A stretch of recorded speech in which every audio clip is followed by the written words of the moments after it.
What's going on, guys? It's the Filthy Casual, back with another video. Today I've got a push build for you. It's a very casual push build.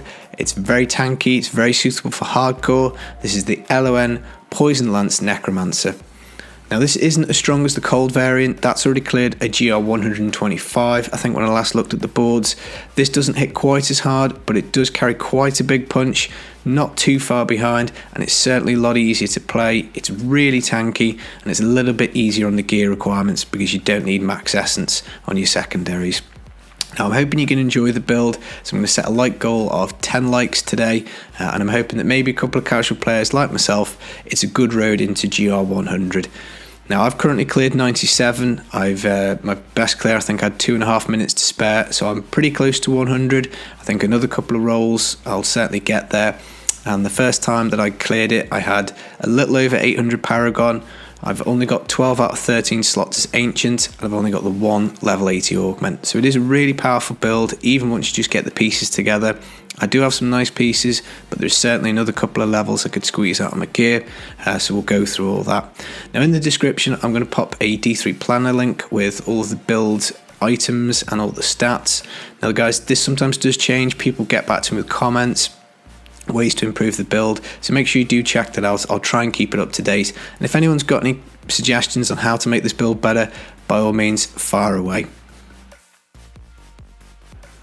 So the build revolves around Corpse Lance, which we're going to be running as poison, and this deals 1750% weapon damage. And I think probably we'll go through the gear today first, because it's going to be quite important to explain how the skills all synergize together. Now this is on season, so we get the Legacy of Nightmares buff for free.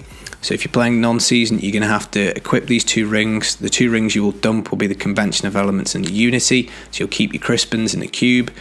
But on season we get this bonus, and every ancient item we have gives us 750% extra damage and reduces our damage by 4%.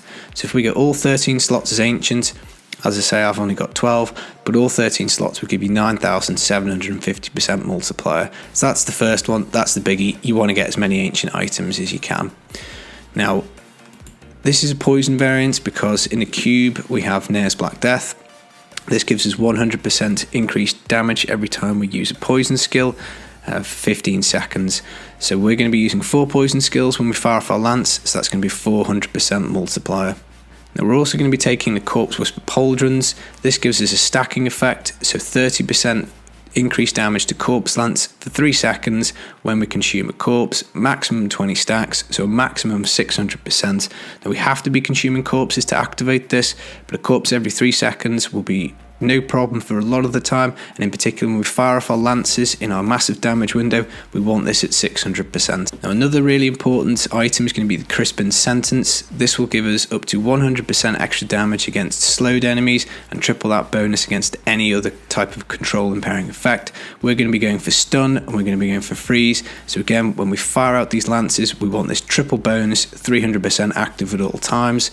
If it's Juggernaut, we're not going to get it, but for everything else, we're going to be dealing mega damage. We're also going to be taking the Tragul's Corroded Fang, which is going to give us up to 200% extra damage against cursed enemies. So it's very important that we curse anything that we're going to fire a lance at. And don't worry, we'll have plenty of cursed enemies hanging about.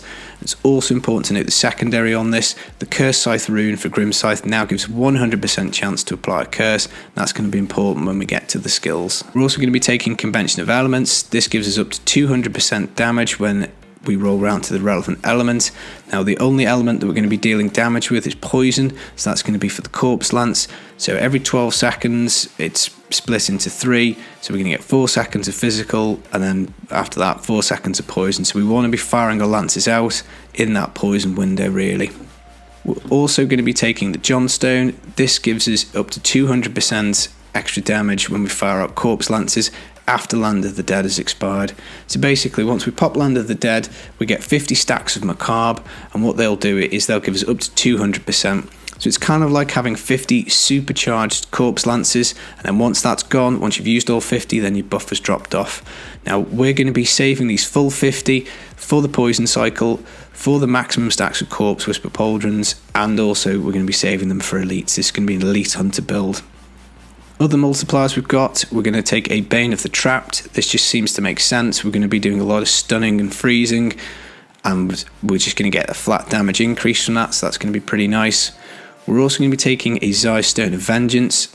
When we play this build in an ideal way, we're going to be far away when we lance, and this again is going to give us another flat damage increase. So the further away we are, the more damage we do. It's not always going to work out like that, but it seems to be a pretty good choice for this gem. Other than that, we're also going to be taking skill damage, so corpse lance damage wherever we can get it, and we're also going to be looking to take poison, so that's going to give us an elemental bonus as well. So pretty much that should cover the multipliers. Now in terms of the damage reduction, because of the Legacy of Nightmare set, we get 52% from that, so that's really handy. We have no spenders, so we're going to be at max essence all the time, so Nikila Karas is going to serve us really well. That's going to give us a double toughness. We're going to get up to 50% for our Dainty's Binding, provided we've got an enemy afflicted by a curse, which should be all the time, so that can go up to 50%, so that's another really good layer of damage reduction. We're going to be taking a Unity. Doesn't necessarily have to be in the cube, it just so happens I don't have an ancient one, but this again will give us another double toughness. We're also going to be taking the Path and Defenders in the cube. That's going to give us 12% per enemy stunned within 25 yards. And again, when we get to the skills, we'll talk about the stun. But this is really handy when you're setting up to do your damage window, because it gives you a couple of seconds of near invulnerability if you've got enough density around you. So really good toughness item there. We're also going to be taking the Wildebeest Gizzard. This gives us a huge amount of regeneration, and it also gives us a pretty decent shield. Now obviously you've probably seen we've stacked an awful lot of damage reduction on this build already, so the mitigation, we don't really need to mitigate much more, but the regen is really handy because it means that when we do take damage, we can regen quite a lot per second. And the shield's not insignificant, you know, it's giving us quite a lot of life, and again, with all the damage reduction, the shield will absorb a fair bit of damage and it will help us out. Now when we get to the skills, we'll talk about how to keep the shield up as much as possible, but I think that probably deals with all the multipliers in terms of damage and damage reduction. So also in the damage reduction section, we've got the Golem Skin Breaches. They'll give us 30% damage reduction provided our Golem is alive. That will be pretty much most of the Rift. We don't need the secondary on here at all. We don't need the Golem up other than at a specific time. So the cooldown here doesn't matter. If he rolls with 21 seconds, 20 seconds, that's absolutely fine. You don't need to worry about it. And the rest of the items just go to convenience really, or to boost the build in some other way. So Leoric's Crown is going to give us more cooldown, so that's going to double the gem in the helm, so we get 25% cooldown for our diamond in the helm rather than 12.5. We're going to be taking illusory boots. These are absolutely essential. Now I hate doing bounties, that's why mine aren't ancient, I just haven't done enough to find them, but this will allow us to move unhindered through enemies. This is really important for setting up, and it pairs really well with our Zais, because it means that we can just walk away from enemies, and again we'll talk about the playstyle, but it's really helpful, and it also means you can get from elite to elite without being snagged and getting stuck, so you just can't take these off, it just won't work. Nems also absolutely crucial. You only kill elites with this build, you don't want to be killing trash at all, so these are absolutely vital, and they will always spawn you a yellow, which is great because that means that you only have to kill that one single enemy and you get all the progress orbs. So this is again essential, you can't really take it off. And then that just leaves the gloves, the Moribund Gauntlets. This is really handy because what it does is your golem poops a corpse every second. Doesn't do it in town, but when you get into the Rift, you'll see just a corpse will fall on the floor. This again is very handy, which I'll tell you why when we get to the skills, but again, really good utility item, so I wouldn't take this off. It's going to give you a massive damage buff when we explain how all the skills interact. And then lastly, we have the offhand. This is purely a stat stick. Again, it's a bit sad because it's a necro build, and they near enough always seem to be stat sticks, unless you're doing Blood Nova, or maybe Grim Scythe. But yeah, just a stat stick, guys. It's all you want it for is the stats on it. So that's all the gear. Now we need to tie this together with the skills. So Corpse Lance is going to be our damage dealer. We've got that on right click. Now the rune we've gone for, because we want to stack poison skills, is Ricochet. This gives us a 20% chance to ricochet to an additional target. Completely and utterly useless really for when we're attacking a yellow enemy, but it is slightly helpful when you get a blue, because there is a chance you can ricochet off onto another enemy. It's completely random where it goes, so it's not the greatest, but it's poison, and the only other poison one you've got doesn't really do anything for damage, slows the target, reduces damage, but to be honest, most of the time you'll have locked the enemy in place, so I think Ricochet is probably the way to go, but you could certainly try the damage reduction one. Absolutely fine, you can try either. Grim Scythe, Cursed Scythe. Now, because of the Tragul's Corroded Fang, we're getting a 100% chance to inflict a curse. This does no damage. All it does is applies a curse and is a second stack of poison. So that's 2 poison skills that we've got so far, but it doesn't do any damage, so don't worry about repeatedly hitting things once you've got the curse on. Now, Bone Armor Dislocation. This is the 3rd layer of poison, so once we've got these 3 fired off, then that's going to be 3 lots of poison. It also provides a stun, so enemies are stunned for 2 seconds, and it also gives us 30% mitigation as well, so it's another layer of damage reduction, which is one of the reasons why this build is so tough. The stun is really handy for the Ancient Parthan defenders, because if you get a big group of trash and you stun it, you're going to be practically invulnerable because your damage reduction should go through the roof. Obviously it's on a 10-second cooldown, but because we've stacked so high for cooldown, you do get it back very quickly, so you do find that it's useful for stopping incoming damage, it's good for locking enemies in place, and you proc your Parthan, so it is really useful. Devour Satiated. We're going to numlock this. It's going to consume corpses as the golem walks around, and it's also going to consume them when we fire off Land of the Dead. But what it will do is it will increase your maximum life for, I think it's about 7 or 8 minutes, and it refreshes as you continue to consume corpses. And basically what it does is it gives you extra 50% life, and that's absolutely huge. It's a really good mitigation tool. And also what it means is that because you're constantly devouring a corpse that your golem drops, provided your golem is in range, provided you're not frozen or you've got separated, what it means is it will stack up your corpse whisper pauldrons for you, so that when you do come ready to fire, provided you've been devouring corpses, you've got your full 30 stacks, your full 600% ready to go. So it's really useful. I wouldn't really take that off. Command Golem, Decay Golem. The golem is here for the damage reduction for the pants, so that's really nice. It's a poison skill, so it's going to be number 4 for the poison. Now we need a corpse to activate it, and obviously if Devour is consuming our corpses, then we're only going to be able to activate this with Land of the Dead, and the same will go for the Corpse Lance. So we can't Corpse Lance without Land of the Dead, because Devour is going to be taking our corpses for us. But that's fine, because we want to use this in a specific way, which we'll get to in the gameplay. But the golem's on a 45-second cooldown. It doesn't matter, Land of the Dead's on a huge cooldown, so once we've popped Land of the Dead, we'll then activate the golem. That'll give us our 4th stack, and then we can fire away. So that brings us to the last skill, Land of the Dead. Infinite corpses for 10 seconds, and it freezes the whole screen, so it procs the triple Crispins bonus, and it gives us as many corpse lances as we want to fire out. So basically, as with all the lance builds, with the Tragul's version and with the cold version on LON, we're pretty much relying on Land of the Dead to deal all of our damage, and it's just because it's so powerful, and it does really absolutely blisterate enemies, so it is really nice. Now passives wise, we've gone for standalone. We've only got the 1 pet, so that's a 90% armor buff. Again, really helps with the survivability, makes the build really tanky. This is a cooldown based build, so we want to be taking Blood is Power, 20% cooldown once we effectively lose 100% of our life. This will proc pretty much every time for Land of the Dead, so it's an extra 20% cooldown off that, so it is really handy. And if you do take a big damage spike, well, your bone armor will refresh that much quicker, so it is really useful. Spreading Malediction. This gives us a 1% damage bonus for each enemy affected by one of our curses.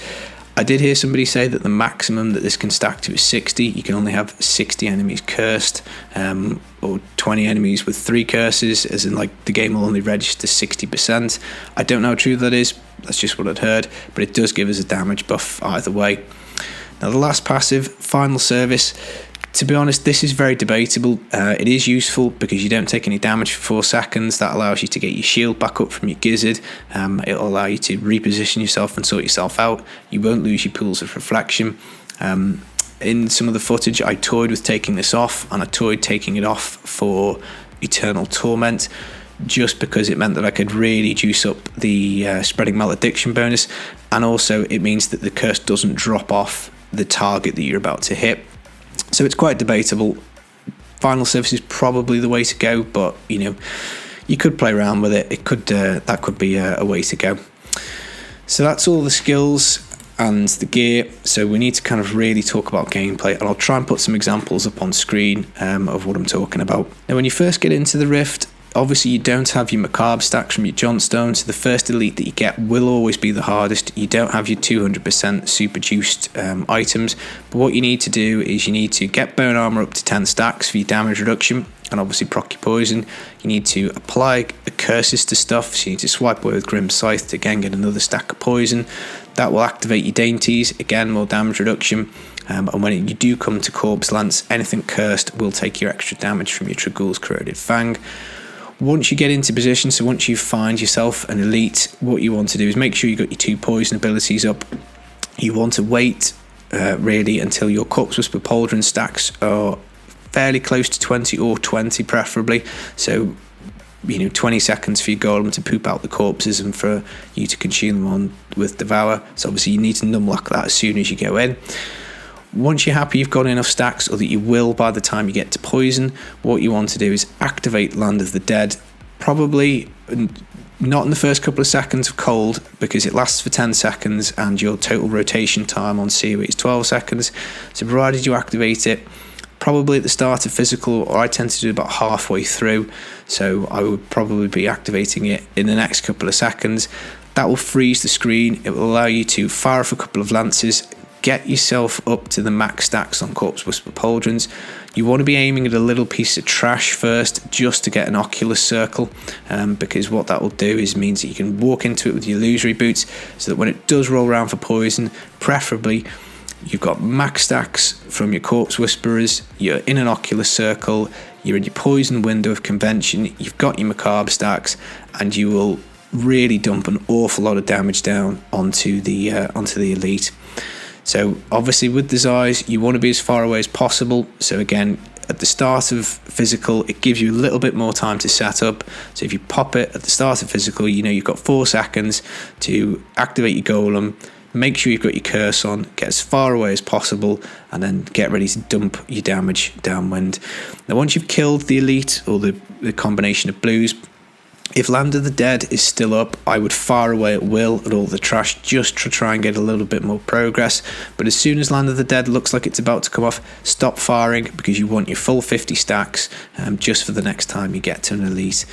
Now, the convention window isn't the be-all and end-all of this. It's certainly a best practice, but provided you've got your 600% Corpse Whisper Pauldrons, you'll pretty much flatten most things anyway, but it does really help. And in particular for Juggernaut, it's very, very helpful to time it with the poison cycle. Now, in terms of what you can kill and what you can't, yellows are great because you only have to get the one enemy. It's harder for them to get lost in a big group of trash, but where you can get stuck is if you get like a little imp into just like an entire screen of trash. That can be quite hard to pick out, and if you get, say, a 5 blue set and they're just in a screen full of junk, I would just leave them and I'd go and kill another enemy, because it's quite hard to pick them out individually. But you get the hang of it. Obviously things like shielding are really annoying. Any kind of nightmare or knockback is really annoying, but you do get used to it, and provided you get yourself set up quite well, then it can be useful. Now, in terms of the passive swap, if you do go for Spreading Malediction without Eternal Torment, you do need to make sure that you've got enough enemies cursed. So up until you're getting ready to press Land of the Dead, you want to be whacking away with your Grim Scythe, cursing as many enemies as possible. And that way you're going to be dealing the most amount of damage. With the Eternal Torment, you can relax about that a little bit. You've probably cursed quite a few enemies as you've gone through the Rift, but it just requires a little bit more manual application if you don't have Eternal Torment on. Now, in theory, guys, you can turn off your Devour after you've got your Satiated bonus, and that way your golem will poop corpses and you can fire out Corpse Lances. The only problem I see with that is that you're firing them out kind of willy-nilly. You're not going to be hitting elites, you're going to be hitting trash, you're not going to be able to time it too well with your convention, because you're going to want to keep up your Corpse Whisper buff at 600%. But if you really wanted to kill something, you did get stuck, you can unlock Devour. So you just turn it off, and then you've got your 1 second ammo from your golem, and then whenever anything dies, then again it provides another corpse.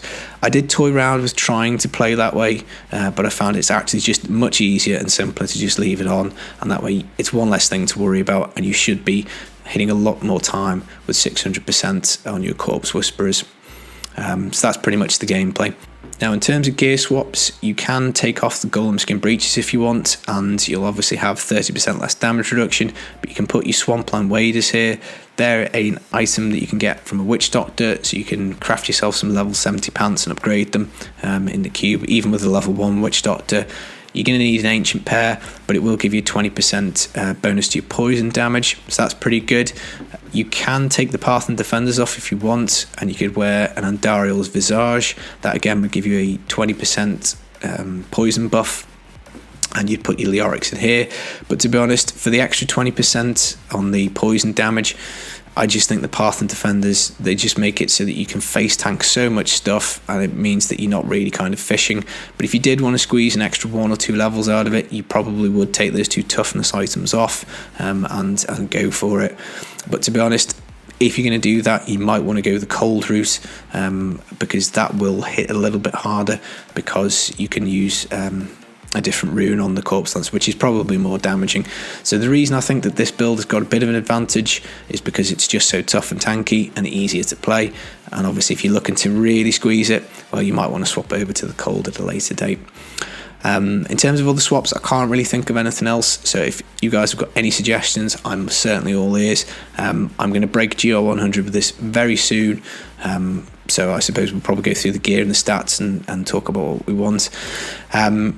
Now, cooldown is your number 1 stat. I've got 45%. I did have it as high as 50, but I've swapped a few items around. It functions fine with 45%, but obviously the nearer you can get to 50 and beyond, the better. But it's seasonal gear, and I'm a casual player, so this is just the best that I've got. So on your weapon, you want high damage roll, 10% damage, intelligence, and cooldown. So I'd want 10% cooldown, and you want that as close to 200% on the secondary multiplier as possible. Now, one thing I should say is you need 1 attack speed roll. Crispin's does default with attack speed, so you can keep that, but you need 1 to get up to the break point for the corpse lance, which I think is 1.5 or 1.51. I'm not going to talk about breakpoints too much. This is the only one that I get to. I'm not going to recommend rolling extra attack speed on your gear, because this is a tough and tanky build, but you just look it up. If you want to make sure that you're doing more damage for your attack speed, you need to get to the next break point, and I think that's 1.7 or 1.72. I'll pop it in the description, but you need 1 attack speed roll and your Paragon, and that will cover you up to the first break point. But other than that, gloves, int, crit, and cooldown. For your shoulders, you're going to want int, vitality, cooldown, and corpse lance damage. So I probably would rather have cooldown, albeit the life percent's quite nice because it is pretty tanky. For your Leoric's crown, you want int, vitality, and crit chance, and a socket, and obviously diamond, as we discussed. For your chest piece, the secondary roll doesn't matter. You don't spend any essence. You want intelligence, vitality, and corpse lance damage. So regenerating life per second there is not very good for me at all. For your dainties, you just want full defensive stats, int, vit, life percent, and armor. Again, as near to 50% on the secondary as you can.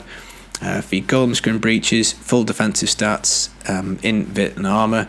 Nothing fancy about that. For your illusory boots, again, you want full defensive stats, so intelligence, vitality, all res, and armor.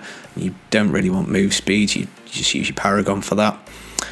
For your Johnstone, you want poison damage, socket, crit. So this isn't particularly good. The life pit's not doing me any favours. I want the elemental multiplier on there, and the roll that I've got on this is awful. 158%, it's about as low as it goes. But it's seasonal, so what you're going to do?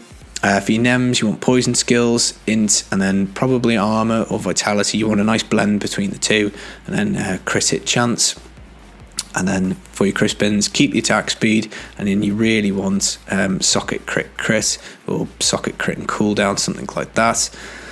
For your offhand, intelligence, vitality, damage roll, crit hit chance, and then it's a toss-up. Life percent's nice, cooldown is nice, corpse lance damage is nice. Just one of those stats will do. I'd love to have corpse lance damage on my chest. I think that would help me out, and I'd love to have a better roll on the Johnstone. But you know, we are where we are. So as I say, guys, there will be a D3 planner link with all of the information in the video description. So by all means, check that out. If anything's changed, I'll let you know. But yeah, give this build a try. You'll go very high. It's really tanky. You're much more likely to run out of time slightly than die. You know, which is kind of nice. So you know, you can play around with it. You can maybe take off some damage reduction, add some damage if you want. But you know, I quite like it tanky. I don't like dying. It frustrates me. So that's the build, guys. I hope you liked the video. Leave me a thumbs up if you do, and thank you very much for tuning in. I will see you in the next video. Peace.